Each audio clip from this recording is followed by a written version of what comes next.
everyone, welcome to ALchemy. I'm Alyson, your ally of transformation. Self-love is like an ocean, vast, deep. It's fundamental to our well-being and can be approached from many angles. Your mental health, to daily routines and habits, to the quality of your environment and community, to your subconscious programming. Since every aspect influences the whole, it would be silly to try and fix one area without examining the full mechanism. So, we need a tool that can help us love the entire package of who we are. If it sounds like a massive undertaking, you're right, you're a big deal. However, if you automatically assume that this has to be a painful, arduous journey, you clicked on the wrong video. Close the tab and come back when you have a sense of humor. So imagine you're at a self-love potluck. Lucky for you, I brought a delicious framework for finding wholeness. You could call it self-love, optimal health, self-realization. I use the term wholeness because it gives us a simple agnostic image we can envision. Someone who is complete, not missing any pieces or broken and fractured in any places. With that said, I believe you have all the answers you need inside yourself already to find wholeness. So I'm not going to provide a solution. I also believe you are the expert on you, so I trust that you'll hold on to what enables your greatest good and the welfare of others and let go of the rest. This is your work. But does it have to be work? That's where I come in.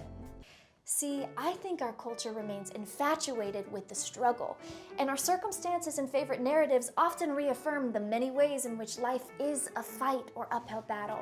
But because there's no shortage of suffering and injustice and sacrifice, this is exactly why we don't need wholeness and self-love to be yet another steep mountain to climb. More work. Instead, what if our attitude toward finding wholeness was one of playing a fun and easy game?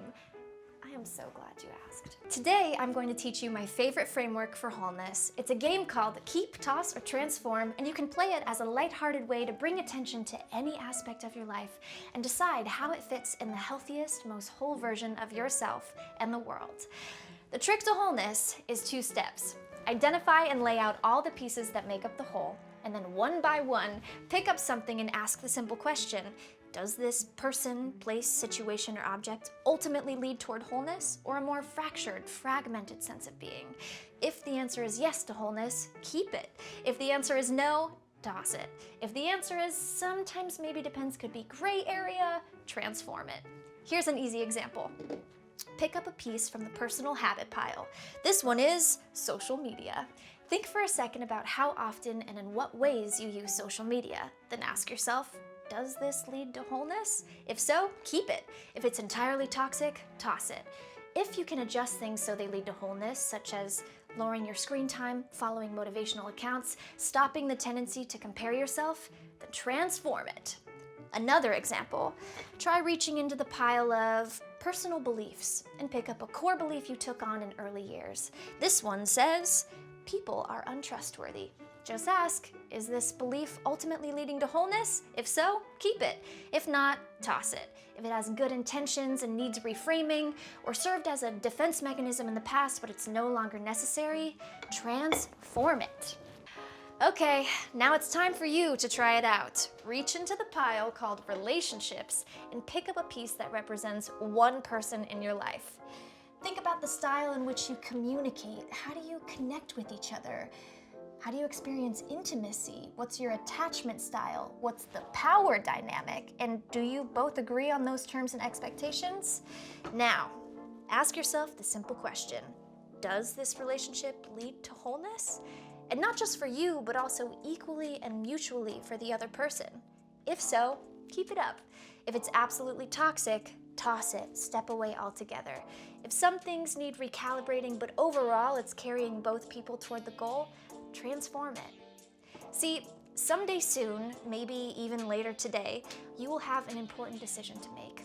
Or you'll be in a questionable environment or conversation, or you'll be voting on a law, and you'll have to consider your own worldview and how your life and existence and opinions affect and intertwine with others.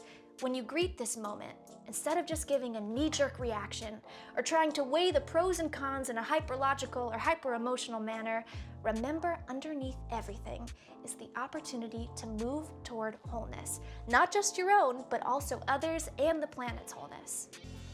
A simple framework like keep, toss, or transform can improve clarity and competency, help you assess and reassess your values and priorities, and remember your overarching intention and the North Star.